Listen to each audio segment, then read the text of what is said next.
मैंने अपने कानों से अपने पति का अपमान सुना, अतः अब मैं जीवित नहीं रहूंगी। दक्ष की रक्षा के वचन से बंधे भगवान विष्णु ने भी वीरभद्र को रोकने का प्रयास किया और सुदर्शन चक्र का प्रहार किया। अब तक शिव गणों तथा वीरभद्र ने यज्ञशाला को पूरी तरह से नष्ट कर दिया था।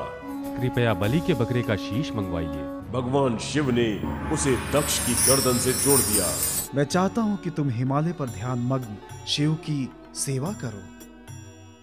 हे वत्स, मैं तुम्हारी तपस्या से प्रसन्न हुआ, वरदान मांगो। तारकासुर ने झुककर ब्रह्मदेव को प्रणाम किया। मेरे प्रभु, यदि वरदान देना है तो आप मुझे ये वरदान दीजिए कि मैं अमर हो जाऊं। तुम एक असंभव वरदान मांग रहे हो। जिसने भी जन्म लिया है उसकी मृत्यु निश्चित है। कोई दूसरा वर मांगो। तारकासुर सोचने लगा, शिव तो इस समय ध्यान मग्न है, इसलिए विवाह नहीं करेंगे। यही मेरे लिए सर्वोत्तम उपाय है। प्रभु, आप मुझे वरदान दें कि मैं केवल शिव के पुत्र के हाथों ही मारा जाऊं। ऐसा ही होगा। धन्यवाद मेरे प्रभु। ब्रह्मदेव ये वरदान देकर अंतर्ध्यान हो गए और इधर वरदान पाकर तारकासुर ने मौत का तांडव आरंभ कर दिया। उसने देवलोक को जीतकर सबको बंदी बना लिया। तत्पश्चात वो इंद्र की ओर बढ़ा। अब हम उस तारकासुर से और नहीं लड़ सकते। अब मैं देवताओं पर आक्रमण करूंगा। मुझे कोई नहीं रोक सकता। इंद्र तथा अन्य देवता उससे भयभीत होकर भागने लगे। देखो कैसे जान बचाकर भाग रहे हैं। कैसा रोचक दृश्य है। वे सभी भागते भागते ब्रह्मदेव के पास पहुंचे।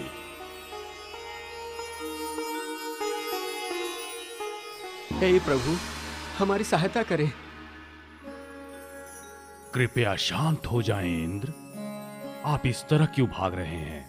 तारकासुर के हाथों प्राण बचाकर आए हैं हम। कृपया कुछ कीजिए। ऐसा मेरे वरदान के कारण हो रहा है। चिंतित ना हो, मैं अवश्य ही कुछ करूंगा। मैं उससे बात करता हूं। ब्रह्मदेव को यह ज्ञात था कि उसे कोई नियंत्रित नहीं कर सकता।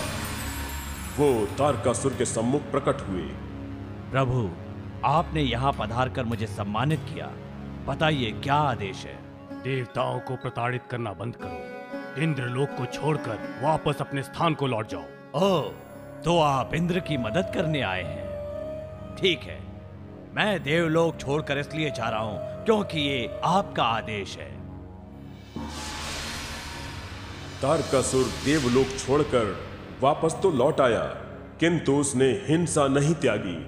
वो अभी भी देवताओं को प्रताड़ित करने के विषय में सोच रहा था। उसने देवलोक छोड़ तो दिया है, परंतु उसने हमें सताना नहीं छोड़ा।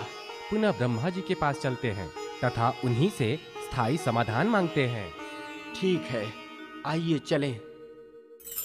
इंद्र तथा अन्य देवता पुनः ब्रह्मदेव के समक्ष उपस्थित हुए। आपका स्वागत है पुत्रों। आप सब इतने दुखी तथा हताश क्यों हैं? तारकासुर जो हम लोगों का शत्रु है, उसका वध कैसे संभव हो पाएगा? उसे मारना ही होगा। हम आपके पास ये रहस्य जानने आए हैं कि युद्ध में उसे हराकर कौन उसका वध करेगा। मैं असहाय हूं। तारक की इस शक्ति का कारण मेरे द्वारा दिया गया वरदान ही है, किंतु एक उपाय अवश्य है। उपाय हमें बताएं। उससे मुक्ति का शीघ्र उपाय बताएं। केवल भगवान शिव का पुत्र ही तारकासुर का वध कर सकता है। आप जो कह रहे हैं वो असंभव है। शिव जी ध्यान मग्न है। कुछ भी असंभव नहीं है। मुझे ज्ञात है कि वो ध्यान मग्न हैं, परंतु अब ये आप लोगों के हाथ में है।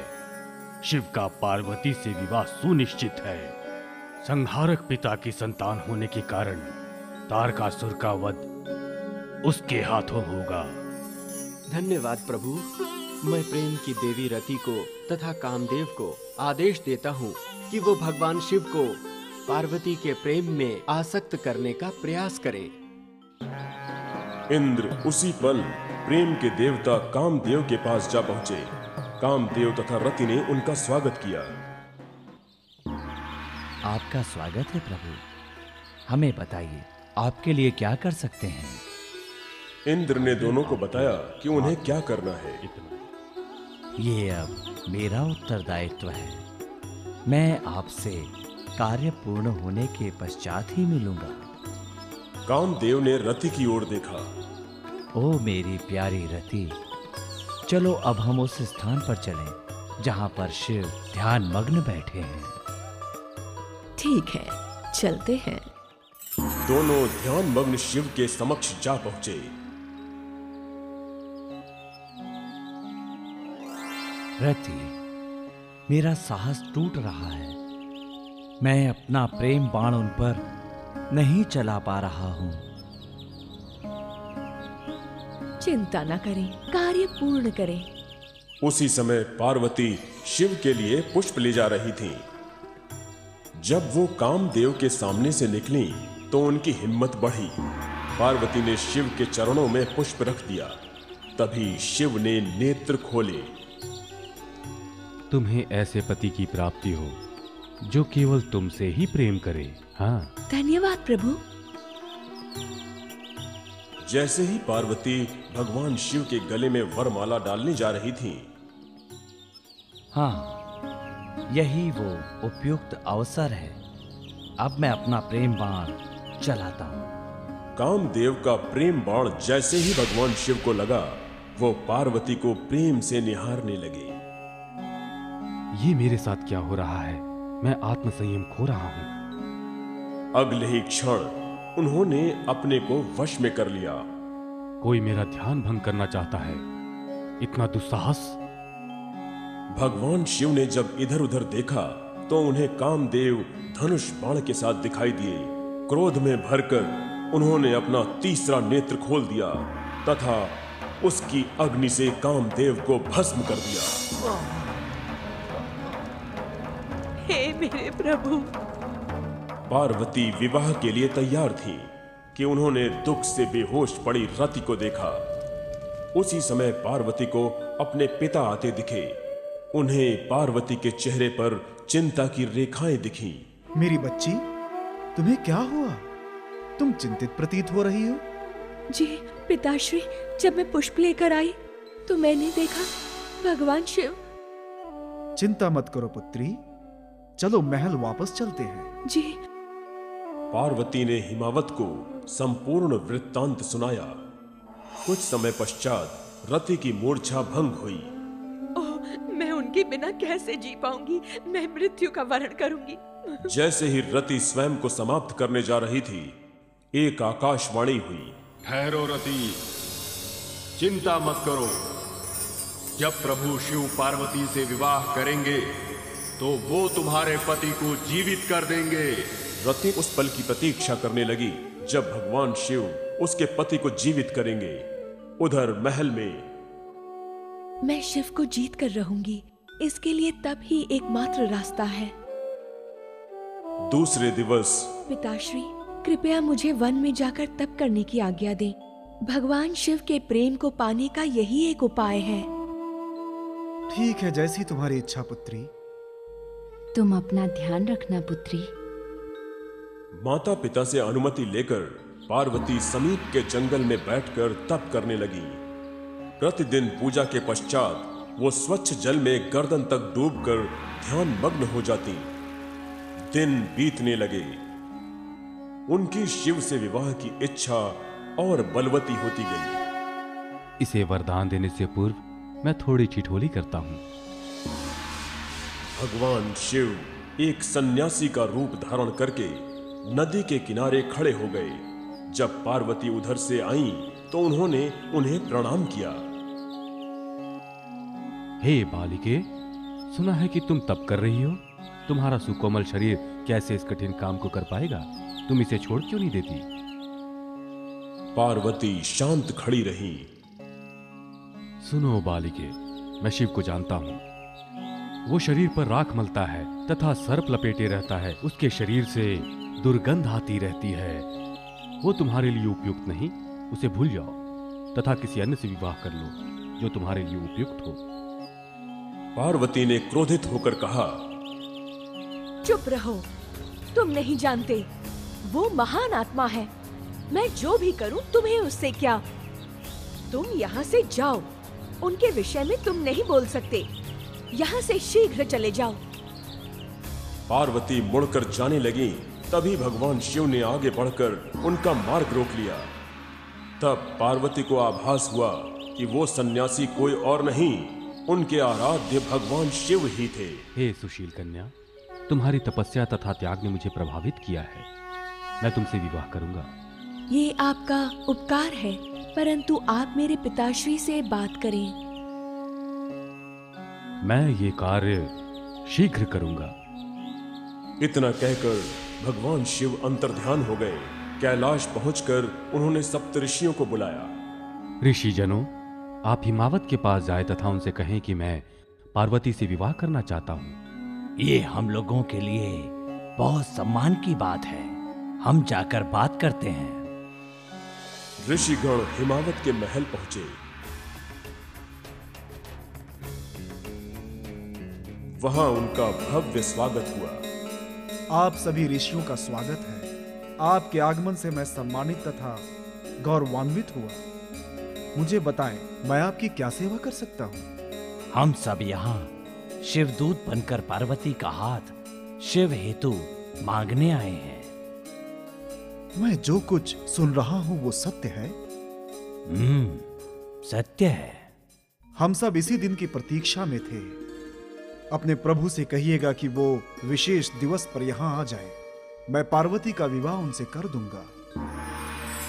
और एक विशेष दिवस को पार्वती तथा भगवान शिव का विवाह हुआ। पार्वती, माता पिता का आशीर्वाद ले लो। अब हम कैलाश चलेंगे। माता पिता से आशीर्वाद लेकर पार्वती भगवान शिव के साथ कैलाश लौट आई। देवता गण उनके स्वागत के लिए वहां पधारे। महाप्रभु, आपको धर्मपत्नी के साथ देखकर प्रसन्नता हुई। धन्यवाद, किंतु आपके आने का कुछ और प्रयोजन प्रतीत होता है। हाँ प्रभु, इस पवित्र अवसर पर आप कामदेव को पुनः जीवन प्रदान कर दें तथा उस नव दंपत्ति पर अपनी कृपा बरसाएं प्रभु। आपकी जैसी इच्छा।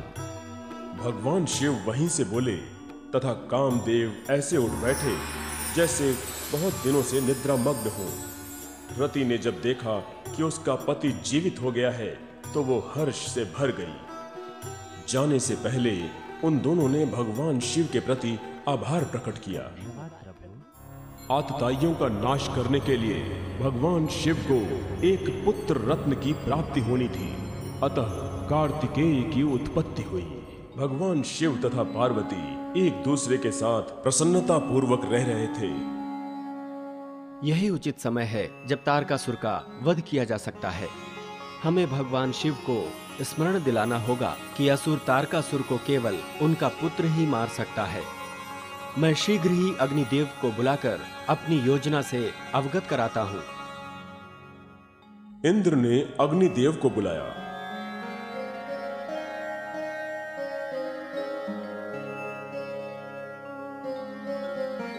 तथा उन्हें शिव के पास अपने उद्देश्य की पूर्ति के लिए याद दिलाने हेतु भेजा।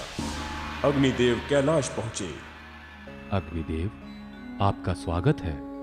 हे प्रभु, मैं आपके पास आपको एक बात याद दिलाने आया हूँ। मैं जानता हूँ मेरा पुत्र ही तारकासुर का वध कर सकता है। इसे लीजिए, सब कुछ अपने आप ठीक हो जाएगा। भगवान शिव ने उन्हें एक बीज दिया। अग्निदेव ने वो बीज ले तो लिया, किंतु वो बहुत गर्म था, जिससे उनके हाथ जलने लगे। ये तो अत्यंत गर्म है। इसे इंद्र के पास ले जाता हूँ।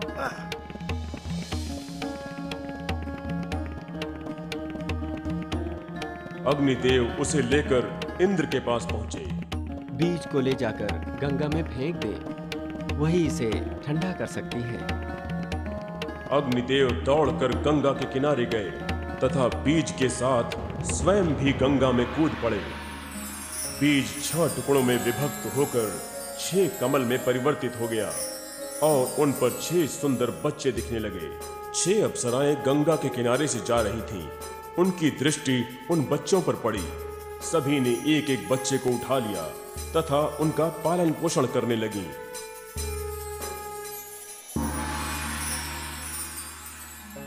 पार्वती, तुम्हें ज्ञात है कि हमारा एक पुत्र है?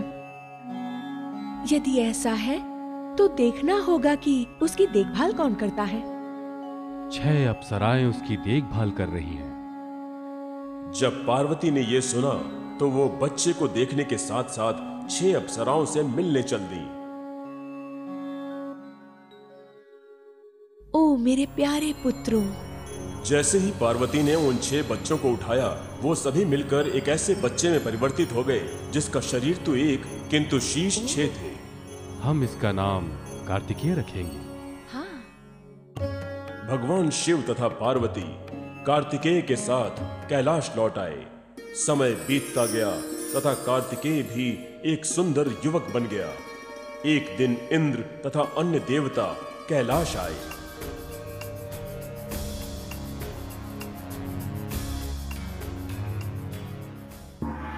देवताओं, आपका स्वागत है।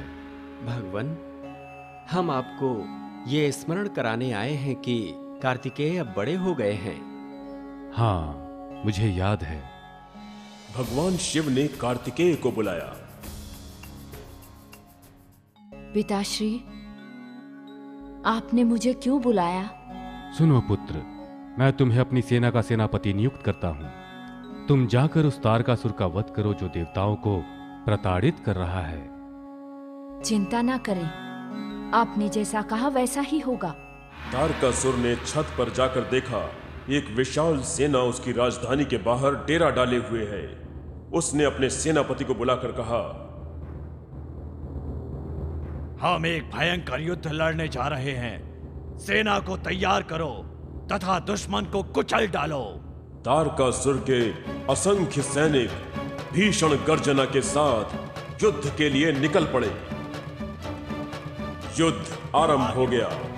कुल्हाड़ी से, भालों से, कड़ासों से, तलवारों से तथा धनुष बाण से, देखते ही बाण से, देखते ही देखते आसमान बाणों से पट गया। सैकड़ों सैनिक मारे गए। वीरभद्र ने तारकासुर को मारने का बहुत बार प्रयास किया परंतु असफल रहा। तब श्री हरि विष्णु ने स्वयं अपने चक्र से उस पर वार किया। तारकासुर की गर्दन कटते ही वो धरती पर गिर पड़ा, किंतु पुनः उठ भी खड़ा हुआ। ब्रह्मदेव जो स्वयं इस युद्ध को देख रहे थे, कार्तिकेय से बोले, हे शिवपुत्र, केवल तुम ही तारकासुर का वध कर सकते हो। ठीक है, मैं अभी जाता हूँ। कार्तिकेय अपने शत्रु की ओर बढ़ चला। डरपोक लोगों, तुमने एक अबोध बच्चे को लड़ने के लिए भेजा है। तुम्हें लज्जा नहीं आई? तुम्हारे योद्धा कहाँ गए? अबोध बच्चे को मेरे साथ लड़ने के लिए भेजना वैसे ही है जैसे सिंह के मुख में गाय को भेजना। ये सत्य है कि मैं इस बालक का वध कर सकता हूँ, परंतु एक अबोध बच्चे को मारना मेरे जैसे प्रतापी राक्षस के लिए कदापि उचित नहीं होगा। तारकासुर कार्तिकेय के निकट जाकर बोला, मेरी बात सुनो बच्चे, तुम्हारी आयु अभी अत्यंत कम है। यदि तुम्हें युद्ध पसंद है तो अपने मित्रों के साथ मल्ल युद्ध की क्रीड़ा करो। वापस जाओ और अपने पिता को मुझसे लड़ने के लिए भेजो। सुनो तारकासुर, मैं छोटा हो सकता हूँ परंतु मेरे काम बड़े हैं। आग की एक चिंगारी पूरे जंगल को भस्म में बदल सकती है। युद्ध भूमि में हथियारों से लड़ना ही योद्धा का गुण होता है, किंतु तुम मतिहीन की तरह बात कर रहे हो। अपना प्रलाप बंद करो, आओ मुझसे युद्ध करो। ठीक है तो बचो। दोनों के मध्य भीषण युद्ध छिड़ गया। अंततः कार्तिकेय ने अपने माता पिता को याद करके त्रिशूल उठाया तथा तारकासुर के सीने पर प्रहार किया। फलस्वरूप शक्तिशाली तारकासुर धरती पर गिर पड़ा तथा मृत्यु को प्राप्त हुआ। उसी क्षण पुष्पों की वर्षा होने लगी। भगवान शिव ने जैसे ही तारकासुर की मृत्यु का समाचार सुना, युद्ध भूमि में पार्वती के साथ प्रकट होकर उन्होंने कार्तिकेय को आशीर्वाद दिया। बहुत समय पहले की बात है। परम पिता ब्रह्मा भगवान शिव के विवाह हेतु